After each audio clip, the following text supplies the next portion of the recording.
everybody, it's Dan. Welcome back, and welcome to another surprise, even to me, in this case, painting video. I have a kind of a loose schedule that I follow in terms of like timing per week of different videos that I have to do for a month. And this was one that wasn't at all on my radar, but I was feeling kind of inspired to do it after a comment from the Perry Agincourt video from a subscriber about how they were going to be using these figures for Trench Crusade. And I thought it was such a cool idea, and I had some bits lying around that I thought would make for some neat conversions that I thought I would give it a try for myself. That's also a funny thing for me anyway, for those that know me or have been following the channel for a while. You'll know that despite the name of the channel, I actually don't get out to wargame much at all these days. Like maybe a couple of times a year I'll go out for a day or a long weekend. But otherwise, most of my time is dedicated to painting, hobby stuff. I have 5 kids. I've got a full-time job, so like there's just not a lot of time left for me to go out a couple of times a month to get some gaming in. So anyway, as a result, I find myself a lot of times these days making up units and even armies sometimes for game systems that I don't yet play, that like maybe I'll play sometime down the road. So that's been fun too. It gives me a lot of creative license to just kind of do whatever I want. And this is a perfect encapsulation of that, because I know nothing about Trench Crusade outside of the general aesthetic of it. So yeah, I don't even know, maybe I'll call these Grenadiers. I don't know if that's a unit for a faction that I don't know the name of anyway. So we'll call these Trench Crusade Grenadiers. Now, in terms of how I'm going to approach the painting, I'm actually going with a limited palette on these guys, just 10 colors, plus a wash, and I guess a matte varnish in the end. But I think if I were doing this as quickly as I possibly could, I could knock these out in like probably an hour if I just painted them silver, because that's going to be a majority of the bodies, is the armor on them. However, I think I'm going to approach them similarly to how I did my alternate Cadians that I did last year when I converted up some of these Wargames Atlantic British Expeditionary Force guys into alternate Cadians, or I guess Rhone Deepers is the lore accurate name for this kind of aesthetic. I think too, if I were taking my time, I would also sculpt some of those shoulder pads on these guys too, but in this case I think it'll work just fine for just a nice quick little painting project. So I'm going to dive in. I am also going to do the live commentating like I did in my last Let's Paint video, because that had some positive responses. So the first color I'm using is Death Guard Green from Citadel, which is a nice base color for this kind of like, camo green color that I guess most of these models are going to be covered in. So I'm going to take a good dollop of that. I'm going to take some of my Vallejo thinning medium to add some drops in. My painting style, if you've not seen any of my painting tutorials, is kind of like, the best way for me to describe it is that it's like the Army Painter dip, because we're going to end up working toward a very heavy wash. It's an Army Painter dip method, but I do just a very quick highlight step before I give it a heavy wash, which I think ends up making them pop a little bit more once you've washed them. So anything that's armor I'm going to paint in this camo green color, and you can see I've thinned it down pretty considerably, because as I mentioned, we're going to have a highlight step here that's going to boost these colors up prior to washing them. So just add some gradient of color before you wash it so that everything doesn't get so muted down. And by thinning it like this, it behaves more like a contrast paint, because it runs down into the recesses and leaves some brighter areas behind, which we're then going to boost up with that highlight step. But all in all, it's a very fast process. So I'm just going to go through and block out everything that's armor in this green color. But as I said, if you're doing this for yourself or something similar, you could just as readily, I think, get away with just painting it all silver. But I thought that that might make them look a little bit too medieval for my taste. That I think painting them in like this drab green color helps make it look like a slightly more modern conflict. You can see I'm not being too careful here in terms of application, but I'm not deliberately smashing into any of the areas, especially those that I'm going to be painting a lighter color. Like I'm going to be painting a tan color for all of the uniform that's showing. So I'm trying to leave that not hit by this green, because anywhere I do hit, I'm going to have to clean up a little bit, as you would with say painting with contrast paint, because it's going to be thinned down paint, so the application won't work quite right. These are loads of fun to convert up. I found them really simple to do because the Perry figures are they're in essentially the same pose. I mean, there's some variation in terms of like how they're leaning, but they're very similar, and that means, and because all the arms are flat, it means that it's really just a matter of finding arms on the Victrix sprue in this case, or again, you could use War Games Atlantic. They've got plenty of bits in their sets for conversion work like this, but just a matter of finding some arms that line up. So I've found that there was really minimal cutting work. Like in this particular case, I took a metal arm from a knight, just cut it off here, like at the elbow, and then I was able to attach a Victrix gun without any issue at all. Just popped right in, because as I said, the proportions are all very similar, and since there's so much selection on the Victrix sprue, it was just a matter of like trial and error to find some guns that matched up.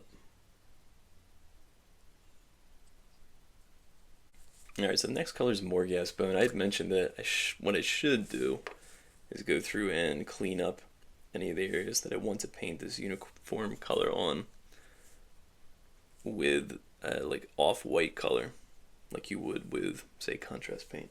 But I'm feeling kind of lazy, so I'm not going to do that. It has decent coverage, this tan color, and I'm only going to water it down or dilute it just a tiny little bit with this thinning medium, because I'm not as worried about like granularity of color with it flowing down into the recesses, leaving lighter areas behind like I did with the green, just because it's already a bright enough color. I don't think that's going to matter as much. I will say, if you are doing any kind of like assembly line painting, I would recommend you don't do what I did, which is just jumble the models up. If you keep them in order, then in theory, by the time you get back to the first model, it should be mostly dry. But in my case, because I wasn't planning ahead, I just jumbled them all up. So now I'm having to gauge which ones are the driest.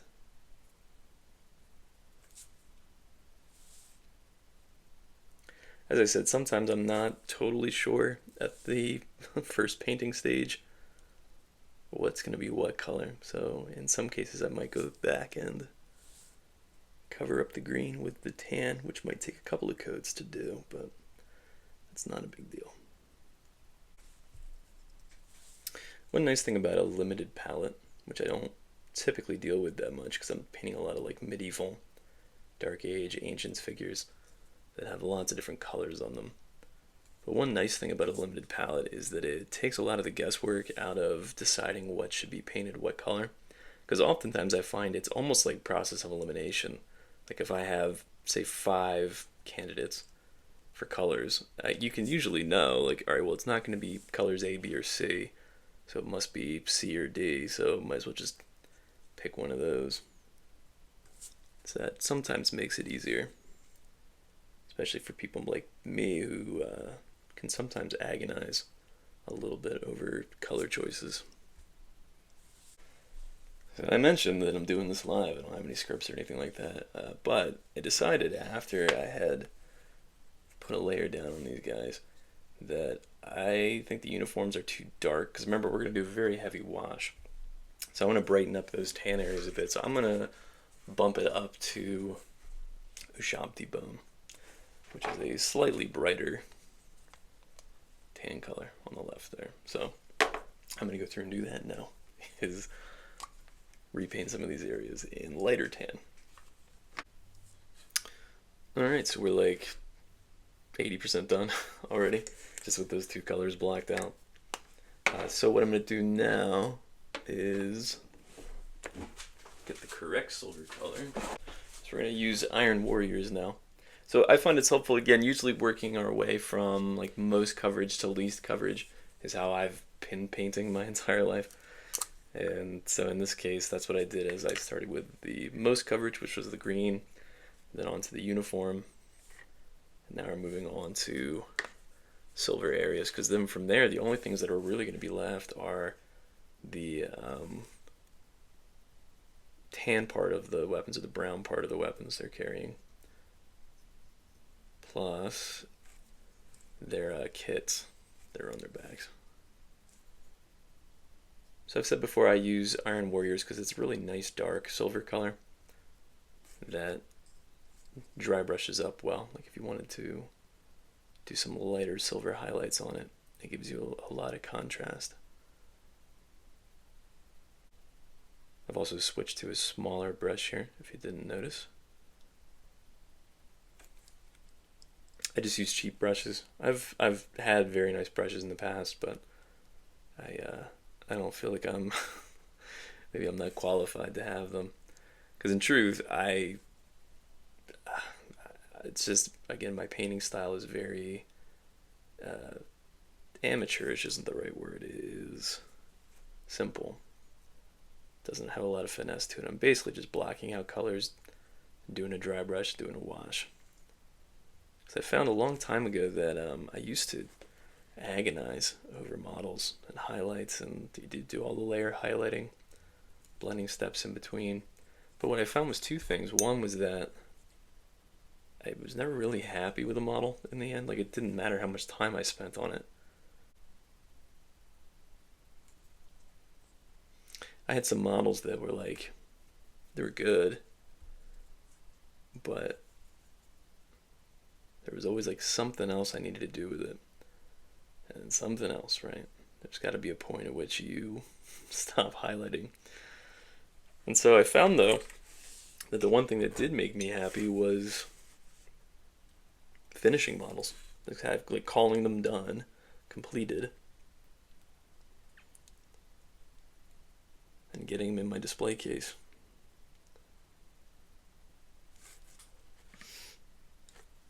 So then, yeah, I determined that I could massively speed things up by adopting this kind of dip method. And I found I was getting a lot more satisfaction out of my hobby from focusing on a better balance between quantity and quality. And there you have it, all that backtracks to why I don't use expensive brushes. Just because it's easier for me to just kind of churn and burn. Again, with a pack of like $6 brushes, I can get a couple months of use out of them, chuck them, and I don't have to worry about, using like soap and water to clean them or anything like that. And it means I have a steady supply of like, beat up brushes that I can use for tasks like applying, base work, heavy washes, dry brushing, stuff like that. Alright, you can see how I started out with a 10 color limited palette, but how this is already spiraling out of control. So I decided that I want this unit champion guy to have a white helmet. So I left it blank, but I'm going to go through now and use some Corax white just to make it a more even coat.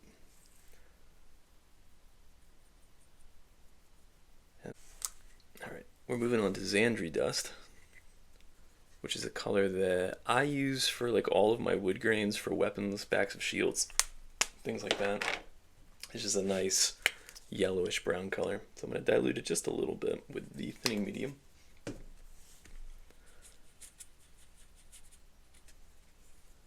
Which also helps even if you're not using it for like this method of kind of turning it into a pseudo contrast paint, but for certain base paints from GW that tend to dry up pretty quickly. And for me, Xandri Dust is one of them. The thinning medium is a handy thing to have around.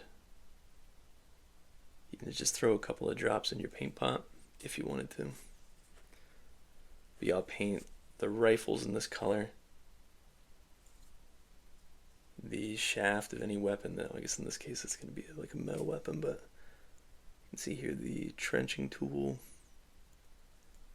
I'll paint.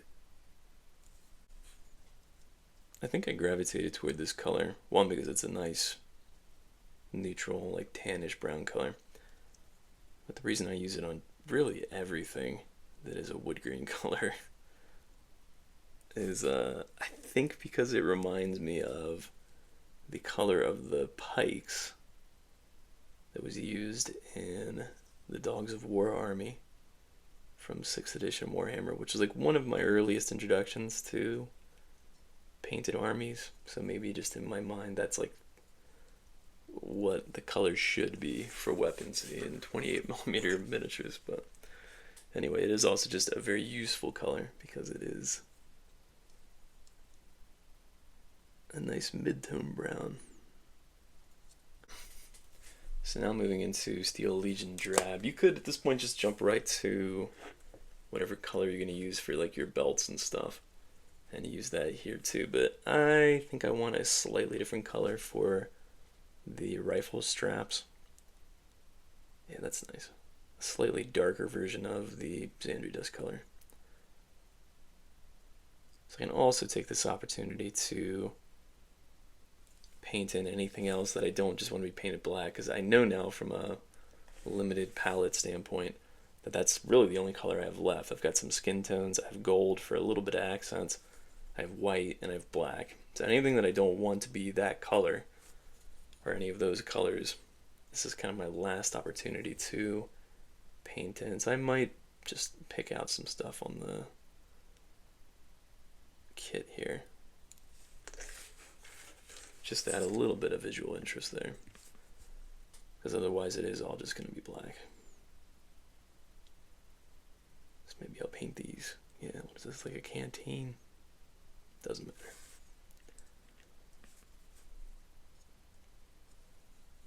Other nice thing about this scale is that like you can create a lot of illusion just with paint or with inference. Like this guy has a rifle strapped over his back. He should have a strap going over his shoulder, but you know, like at the tabletop level, you're really not gonna be able to notice that, right? Whereas if that were a even like a 1/35 scale miniature, I don't know that you could get away with that. When I was doing these conversions, the equipment on their backs have little pegs on them because the models from Victrix that they're supposed to go on have a spot on their back, like an indentation that's supposed to fit that peg, because they're supposed to go on in a certain orientation. So I had to snip those off, but I found otherwise that I thought they fit pretty snugly. I don't know if that's how they're supposed to go on, but again, this is fantasy, so not a huge deal.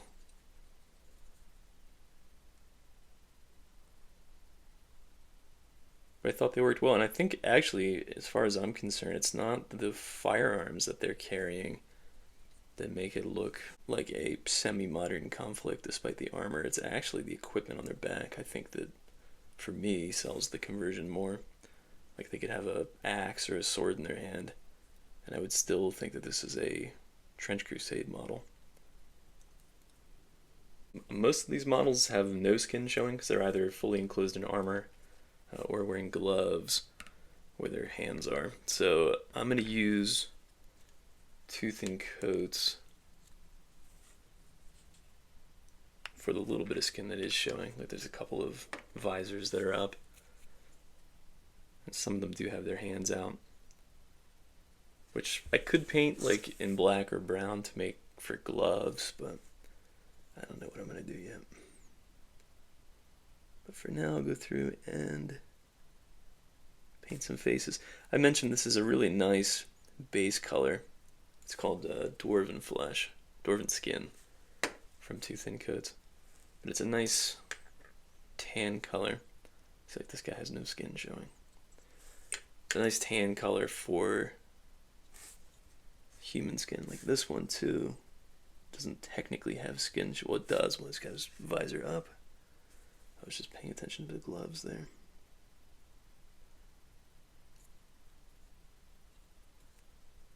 But yeah, I'll paint those hands, despite the fact that it's bare skin on the Victrix part of the model, which is the firearm. I'm just going to paint it all like it's a glove.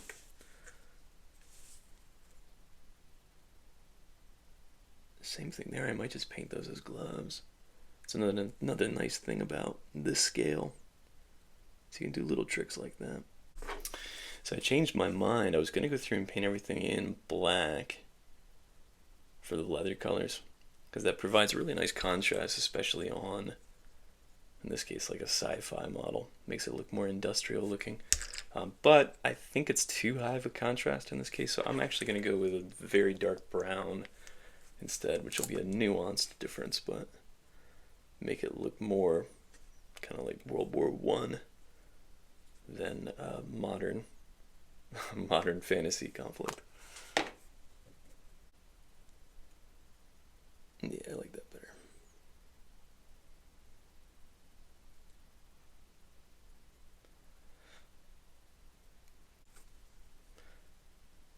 So at this point, basically everything that's unpainted that isn't going to be metal or isn't going to be gold, like the hilt of that sword,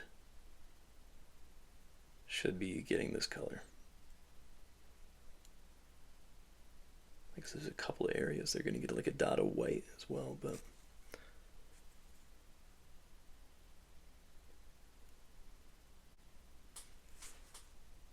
as I find with some of these figures, I'm painting in belts where maybe there isn't anything sculpted. But don't be afraid to do that.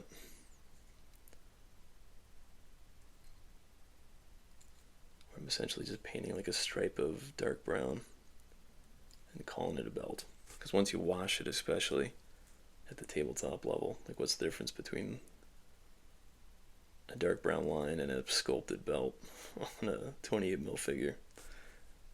Not much. Okay, it's time to get serious here. So we're going to be here for like 3 hours if I don't speed things up a little bit. So what I've done is done the brown areas, all the leather bits. I've come through with a little bit of white to pick out. There's a handful of models that have like ribbons like this tying down their chainmails. I hit those in white, and then I went through for anything that needed to be gold, which is mostly just like the hilts of weapons. Like you can see I converted some swords into like trench knives as well. So a handful of models had those, but otherwise I'm keeping the gold pretty sparing.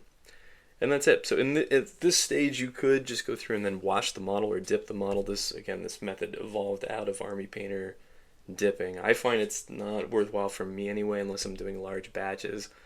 Like I have a upcoming project. I'm going to be doing like 200 Viking models, so I might actually bust out the Army Painter dip for that. But for the most part, I just go through and give it a wash. However, I do like to go through and highlight a little bit beforehand. So I'll start with white, just pure white, and I'm going to just give these models a very light drop.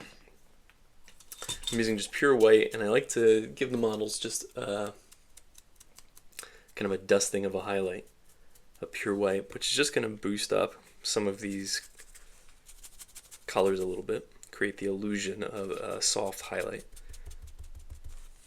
So again, just taking pure white, and in this case, I'm actually just going to be sticking to like the uniform areas, a little bit of the leather, and the weapons. And keep this super, super light. If you've seen my other tutorials, you'll know that I emphasize that this should be like the lightest dry brush you've ever done. And you can build up the color a little bit if you want, but if it creates streaks of white or if the white gets too bold, then it's not going to look quite right. This is supposed to just, I can create the suggestion of a highlight where maybe there isn't one by picking up some of these raised areas. So using a detail brush, I'm coming in now to do what I call dot highlights. So you can see they're really small, and I'm just using the area that I just boosted up with that dry brush step as a guide, and I'm going through and kind of like tactically placing some of these highlights in places where it looks like some light would be catching. Again, this is purely optional if you're following along or trying to do something similar. You don't have to do this. And it's going to look comical at this stage until you go through and wash it, but I think it does have a cool effect in the end. So again, picking out like tops and knuckles like you see me doing there. So now I'm going to do a very similar process but with a bright silver color. So in this case, Shining Silver from Army Painter. So I'm going to come through with a dry brush. I use makeup brushes for my dry brushing work these days. This one's kind of getting old, so it's going to get junked soon, but this is a good size for what we're doing here. And you want to be a little bit more careful with this phase because I don't want to dry brush silver onto like the skin, right? But I want to pay particular attention to the armor here. And again, I'm just going to go through and do a very light dry brush. And it's going to brighten up some of these areas that are already, you can see, kind of on the lighter side due to the thin down paint that we use. I'm going to try to hit this here. I'm being careful, maybe the top of the rifle. But otherwise, not going overboard. Alright, again, this is all still purely optional. This is similar to something I do with shield weathering, but this is an old Space Marine armor weathering trick. And again, if you've got like a little piece of sponge left over from a blister pack, that would work really well here too. But in a pinch, you can just use your same dirty dry brush. And I've taken some dark brown color, and I'm going to turn it into a dry brush. I've wiped most of it off. But I'm going to come through and stipple on some scuffs. Again, you can be as heavy-handed or light-handed as you want here, just like we would be with shields. But I'm going to just come and pick out some areas on this green armor to create some scuffs, which we are then going to come back in and highlight with that same silver color that we just dry brushed. And then with that done, I'm going to come back in with my bright silver color and pick out some upper areas on any of the metal bits, like on the top of the gun here. But then I'm going to do the same thing on the armor. So again, I'm picking out some of the raised areas where it looks like maybe some scuffing would have happened, chipping of the paint, and even looking at these little brown areas that I had stippled in. You can actually highlight those two, or actually it's technically low lighting. You're kind of picking the bottom portion of it and picking that out, and that's going to create the illusion of like a deep chip.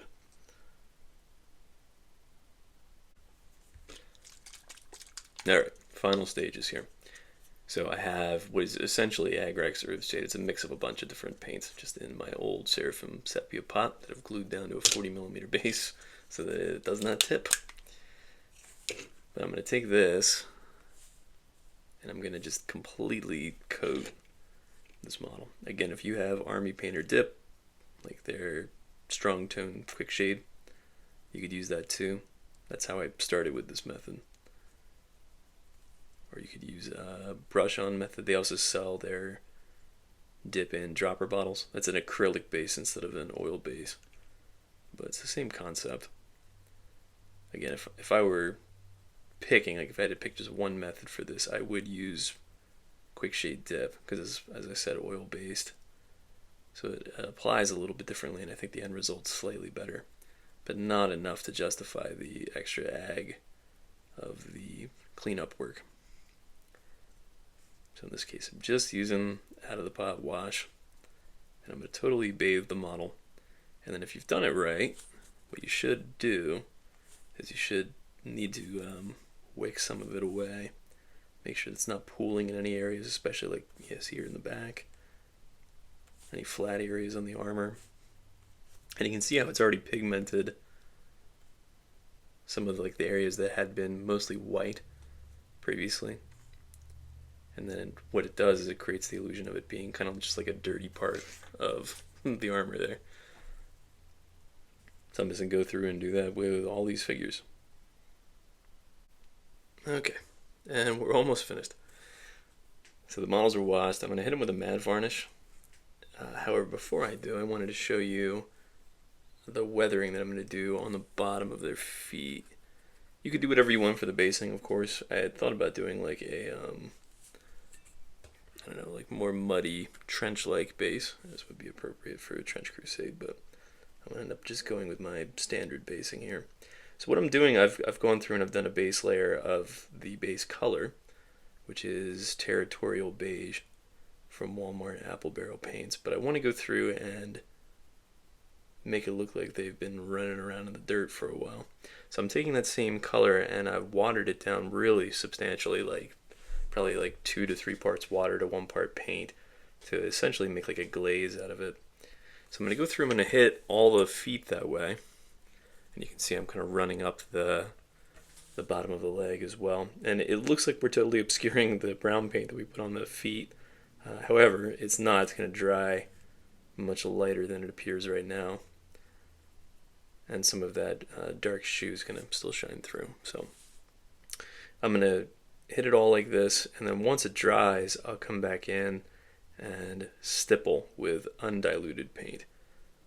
So that's going to create this cool, I've used the same effect like on the base of shields, for example, and I think it works pretty well to convey what looks like caked on dirt or mud. And here's the finished unit. So I went through and did my standard basing on them. I might have mentioned that I'd considered doing some trench basing, but ultimately decided against it in case I wanted to use these in something else. That's why I have a standard basing across most of my things that I paint, so that I can, in theory, like intermix them into an army if I want to. But I think some kind of trench basing would look pretty cool on these guys too, so something to consider. The little transfers that you see, like on that guy's helmet, on that guy's sleeve, are from Forgotten Chapters. I'll have a link down in the description to those. I think it's off of their Barding set. They have a lot, really any of their like medieval transfer sets would work great for this. But then yeah, slapped on some matte varnish and the job was done. So again, I don't know if these can represent anything in the game, but they look suitably Trench Crusade to me. But they'll end up probably sitting on the shelf for several years at this point, but it was a fun little project. So anyway, plenty more painting content to come. I've got like a avalanche of review content coming here very shortly, so stay tuned for that. But I appreciate you dropping by for this one in the meantime, and until next time, happy gaming.